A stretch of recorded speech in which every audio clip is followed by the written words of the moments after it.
Bismillahirrahmanirrahim. Assalamualaikum warahmatullahi wabarakatuh. Alhamdulillah. Alhamdulillahi ala ihsanihi wa syukru lahu ala taufiqihi wa amtinanihi. Asyhadu an la ilaha illallah wahdahu la syarikalah wa asyhadu anna Muhammadan abduhu wa rasuluhu sallallahu alaihi wa ala alihi wa ashabihi wa man sara ala nahjihi wa istanna bi sunnatihi ila yaumi liqaihi. Qala Allah Ta'ala ya ayyuhalladzina amanu taqullaha haqqa tuqatih wa la tamutunna illa wa antum muslimun. Ya ayyuhan nasu taqu rabbakum alladzi khalaqakum min nafsin wahidah wa khalaqa minha zawjaha wa batha minhuma rijalan katsiran wa nisaa'a واتقوا الله الذي تساءلون به والأرحام إن الله كان عليكم رقيبا يا أيها الذين آمنوا اتقوا الله وقولوا قولا سديدا يصلح لكم أعمالكم ويغفر لكم ذنوبكم ومن يطع الله ورسوله فقد فاز فوزا عظيما أما بعد. Hadirin jamaah salat duhur yang dimuliakan oleh Allah Subhanahu wa taala, tidak pernah kita berhenti untuk bersyukur kepada Allah Subhanahu wa taala dengan nikmat yang Allah berikan kepada kita semua. Wabil khusus adalah nikmatul imani wal Islam, ya, juga nikmat-nikmat yang lainnya, maka kita syukuri nikmat-nikmat tersebut. Ya, kemudian kita juga senantiasa mengucapkan salawat dan salam untuk beliau baginda Rasulullah sallallahu alaihi wasallam, juga kepada keluarga beliau, para sahabatnya, serta umatnya yang setia mengikuti beliau hingga akhir zaman. Jamaah salat duhur yang dimuliakan oleh Allah Subhanahu wa taala, kita sebagai seorang muslim tentunya benar-benar meyakini bahwa kita hidup di dunia adalah sementara waktu, bahwa kita akan meninggalkan dunia ini untuk menuju akhirat. Ya, dan alhamdulillah kita selalu diingatkan, ya, minimal melalui mimbar kultum ini, ya, minimal melalui sholat Jumat, ya, bahwa kita tidak akan abadi, bahwa kita tidak akan terus-menerus berada di dunia ini. Dan kelak sebelum kita memasuki surga atau neraka, kita akan berbicara dengan Allah Subhanahu wa taala. Dalam sebuah riwayat hadis, ya, dikatakan bahwasanya ma minkum min ahadin illa sayukallimuhullahu laisa bainahu wa bainahu turjuman. Tidak ada seorang pun dari kalian kecuali akan berbicara dengan Tuhannya. Tidak ada antara dirinya seorang penerjemah sekalipun. Ya. Fayangduru aymana minhu fala yara illa ma qadama. Ya, dia lihat sebelah kanannya, tidak ada yang dia lihat kecuali apa yang telah dia kerjakan. Wa yangduru as'ama minhu fala yara illa sahih. Dia lihat sebelah, ya, yang lainnya kecuali dia melihat sebelah kirinya, tidak ada yang dia lihat kecuali apa yang telah dia kerjakan. Kemudian juga dikatakan, dia lihat sebelah depannya, tidak ada yang dia lihat kecuali neraka di hadapan mukanya. Maka Nabi mengatakan, ya, fattaqun nar walau bisyikki tamratin.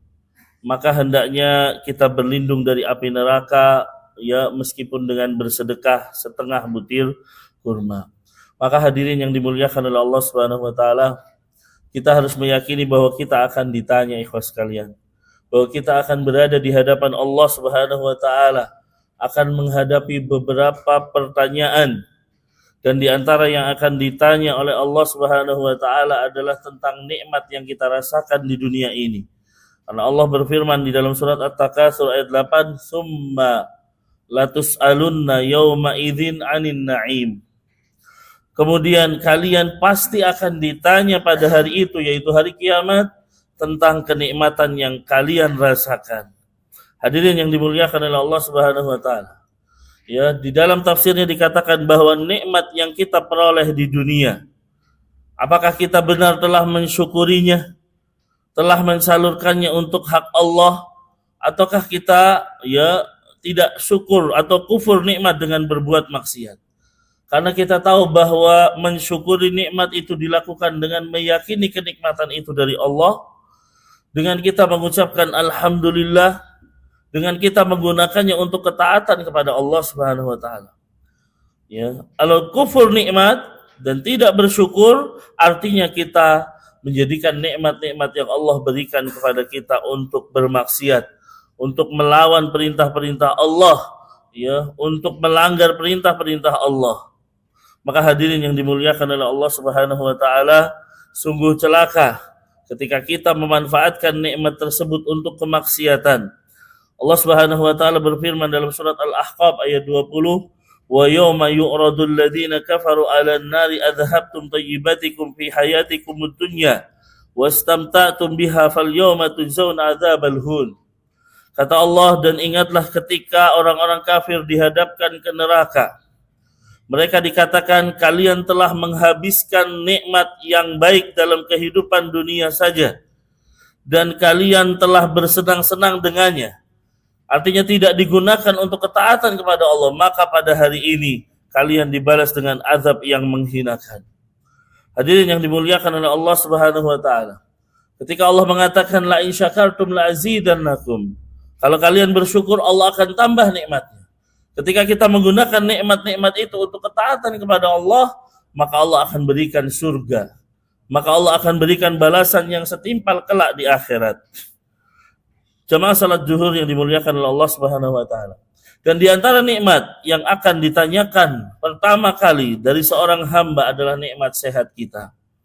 Di mana Nabi mengatakan inna awwala ma yus'alu anhu yaumal qiyamah minal abdi minan na'im an yuqala alam nusiha laka jismak wa nurwika minal ma'il barid. Di antara nikmat yang akan ditanyakan seorang hamba pertama kali adalah Allah akan bertanya, bukankah kami telah menyehatkan badanmu? Bukankah kami telah memberikan kepada kalian air minum? Maka ini nikmat yang pertama kali akan ditanyakan oleh Allah Subhanahu wa taala. Oleh karena itu, ya, ketika kita sehat, mari di manakah kesehatan ini kita salurkan? Apakah dengan sehatnya kita manfaatkan untuk terus beribadah kepada Allah? Kita tidak meninggalkan sholat 5 waktu, kita gunakan mungkin untuk berpuasa sunnah, ya. Ataukah kita gunakan untuk berpoya-poya dunia? Dimanfaatkan untuk hal yang tidak ada, ya, faedahnya di dunia ini. Dan hadirin yang dimuliakan oleh Allah Subhanahu wa taala, kebanyakan orang lalai dengan kenikmatan sehat. Makanya Nabi sallallahu alaihi wasallam dalam hadis riwayat Bukhari mengatakan, nikmatani makbunun fihima katsirun minan nas. Ada 2 nikmat yang banyak manusia tertipu, ya, di dalamnya, yaitu nikmat sehat dan nikmat waktu luang. Mereka gunakan kesehatan tidak untuk ketaatan. Mereka gunakan waktu luang untuk berpoya-poya atau hal-hal yang tidak bermanfaat. Maka dikatakan as-sihhatu ginal jazad, bahwa sehat itu adalah bentuk kecukupan yang ada pada badan kita. Itu yang pertama yang akan ditanya oleh Allah Subhanahu wa taala kelak di hari kiamat. Kemudian hadirin yang dimuliakan oleh Allah Subhanahu wa taala, di antara hal yang akan ditanya kelak di hari kiamat adalah tentang pendengaran, penglihatan, dan hati kita. Allah berfirman dalam surat Al-Isra ayat 36, "Wala taqfu ma laysa laka bihi ilmun. Inna sam'a wal basara wal fu'ada kullun ulaika kana anhu mas'ula." Ya, janganlah kalian mengikuti apa yang kalian tidak mengetahui atau tidak mempunyai pengetahuan tentangnya. Ingat, pendengaran, penglihatan, dan hati semuanya akan ditanya dan dimintai pertanggungjawaban. Ya, makanya dikatakan oleh Qatadah, la taqul ra'aita wa lam tara. Jangan engkau mengatakan saya telah melihat padahal tidak pernah lihat. Jangan kalian mengatakan, ya, sami'tu wa lam tasma. Saya mendengar padahal enggak pernah mendengar. Wa amiltu wa lam ta'lam. Wa alimtu wa lam ta'lam. Ya, saya tahu padahal engkau tidak pernah tahu. Karena apa? Fa innallaha sa'iluka an dzalika kulli. Karena Allah pasti akan mempertanyakan itu semua. Maka hadirin yang dimuliakan oleh Allah Subhanahu wa taala, Allah melarang manusia untuk mengatakan sesuatu yang tidak dia ketahui, atau melakukan sesuatu amalan yang tanpa berdasarkan ilmu. Ya, seperti menjelekan atau menuduh orang lain tanpa dasar, atau suudon kepada orang lain. Karena apa? Inna sam'a wal basar wal fu'ada kullun ulaika kana anhu mas'ula. Karena sesungguhnya ya, penglihatan kita, pendengaran kita, hati kita semua akan dimintai pertanggungjawaban. Bahwa pemilik anggota tubuh tersebut akan ditanya untuk apa dia gunakan anggota tubuh tersebut. Ya, apakah dia gunakan untuk kebaikan sehingga pemiliknya berhak mendapatkan pahala, atau digunakan untuk keburukan sehingga berhak mendapatkan siksa. Ini pendapat yang pertama. Pendapat yang lain bahwasanya Allah menjadikan 3 anggota tubuh tersebut akan berbicara ketika ditanya. Dia akan memberitahukan apa yang dilakukan oleh pemiliknya. Maka hadirin yang dimuliakan oleh Allah Subhanahu wa taala, kita jaga pendengaran kita, kita jaga penglihatan kita, kita jaga hati kita. Ya, jangan sampai kita gunakan untuk keburukan. Kemudian hadirin yang dimuliakan oleh Allah Subhanahu wa taala, di antara hal yang akan ditanya tentunya adalah umur kita. Karena Nabi mengatakan tidak akan bergeser kaki seorang hamba ya pada hari kiamat dari Tuhannya sampai ditanya salah satunya tentang umurnya. Dia gunakan untuk apa? Dia habiskan untuk apa? Jamaah salat duhur yang dimuliakan oleh Allah Subhanahu wa taala, masing-masing kita punya modal. Ya, modalnya apa? Umur. Masing-masing kita diberi umur. Maka ya, modal ini bisakah kita gunakan untuk keuntungan kita, atau modal ini malah kita gunakan untuk kerugian kita? Makanya Nabi ketika ditanya siapakah orang yang paling baik, ya, maka Nabi menjawab man tala umruhu wa hasuna amaluh. Orang yang paling baik adalah yang panjang umurnya dan baik amalannya. Sebaliknya ketika ditanya siapakah orang yang paling buruk, adalah orang yang panjang umurnya tapi digunakan untuk kemaksiatan, untuk keburukan. Kenapa hadirin yang dimuliakan oleh Allah Subhanahu wa taala? Nabi menjadikan barometer kebaikan dan keburukan adalah dengan panjangnya umur. Ya, kemudian dengan dilihat apakah amalnya baik atau buruk. Karena dengan dia diberi umur panjang, hadirin yang dimuliakan oleh Allah, itu berarti dia diberikan kesempatan yang panjang untuk ya beramal soleh, untuk memperbanyak ibadah, untuk ya memperbanyak timbangan amal kebaikan. Makanya ketika dia bisa memanfaatkannya dengan baik, otomatis dia menjadi orang yang terbaik. Ya, umur-umurnya dia lakukan untuk ketaatan kepada Allah. Sebaliknya ketika dia tidak bisa menggunakannya dengan baik, berarti dia menjadikan ya modal dia untuk ya hal-hal yang tidak baik. Hadirin yang dimuliakan oleh Allah Subhanahu wa taala.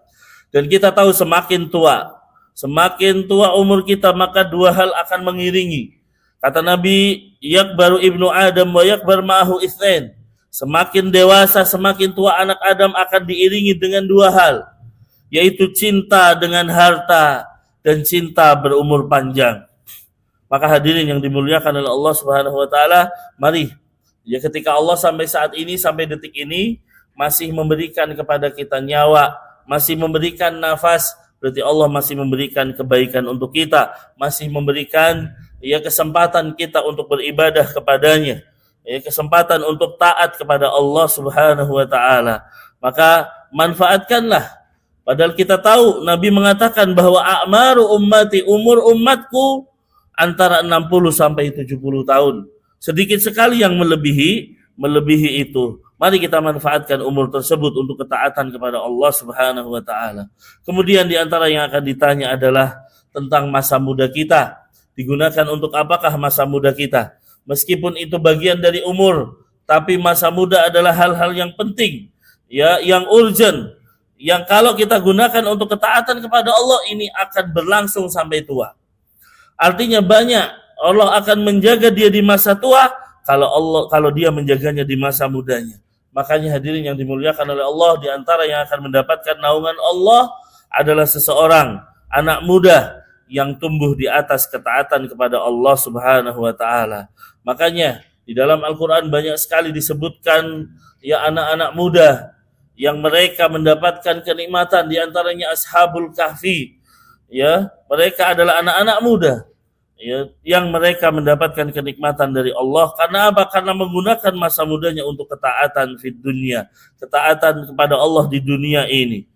Kemudian hadirin yang dimuliakan oleh Allah Subhanahu wa taala, di antara yang akan ditanya oleh Allah di hari kiamat adalah tentang harta kita. Pertanyaan tentang harta tentunya ada dua hal, dari mana dan untuk apa. Oleh karena itu hadirin yang dimuliakan oleh Allah Subhanahu wa taala, Nabi mengatakan akan datang satu zaman di mana manusia sudah tidak lagi peduli dari mana dan untuk apa hartanya. Ya, tidak peduli dari hak halal atau yang haram. Yang penting mereka mendapatkan harta. Dan mereka berpikir ketika harta sudah berada di tangan kita, maka itu berarti halal bagi kita. Padahal dia mendapatkannya dengan cara yang haram. Naudzubillah. Maka hadirin yang dimuliakan oleh Allah, Nabi mengatakan la yadkhulul jannah lahmun nabata min suhtin fannaru aula bihi. Tidak akan masuk surga daging yang tumbuh dari yang haram, karena neraka lebih layak baginya. Oleh karena itu bersihkan harta kita dari hal-hal yang menjadikan kita ditanya oleh Allah dan ternyata itu adalah hal yang diharamkan. Dan pertanyaan tentang harta itu bukan pertanyaan yang global tapi rinci. Ya, oleh karena itu Allah Subhanahu wa taala hanya akan menerima dari yang baik. Innallaha thayyibun la yaqbalu illa thayyiban. Ketika kita sedekah, maka sedekahlah dengan harta yang halal. Jangan kita gunakan dengan harta yang haram. Kenapa? Karena Allah tidak akan menerima sedekah kita. Ketika kita akan umroh, kita akan haji, maka jadikanlah dengan harta yang halal. Karena Allah tidak akan menerima kecuali dari harta yang halal. Nah, kemudian yang terakhir hadirin yang dimuliakan oleh Allah Subhanahu wa taala, ya, di antara hal yang akan ditanya oleh Allah adalah tentang ilmu dan amal. Bahwa kita diperintahkan untuk menghilangkan kebodohan dengan kita belajar ilmu syar'i. Dengan kita terus belajar ilmu agama. Setelah kita belajar, maka kita akan ditanya sudahkah ilmu tersebut diamalkan. Maka hadirin yang dimuliakan oleh Allah Subhanahu wa taala, mari kita belajar ilmu, ya, karena itu akan ditanya siapa yang meninggal dan dia jahil dengan ilmu syar'i, ya, maka sungguh akan ditanya kelak pada hari kiamat, yaitu pertanyaannya, ya, kenapa engkau tidak belajar? Kenapa engkau tidak bertanya? Setelah mendapatkan ilmu, maka kita diperintahkan untuk beramal. Oleh karena itu ketika kita dapat ilmu, mari, ya, kita gunakan untuk beramal dan mempraktekkan ilmu tersebut untuk ibadah kepada Allah Subhanahu wa taala. La yazalul alim jahilan. Seorang alim masih dianggap jahil kalau dia tidak beramal dengan ilmunya. Demikian beberapa hal yang akan ditanya oleh Allah Subhanahu wa taala kelak di hari kiamat. Sudahkah kita mempersiapkannya?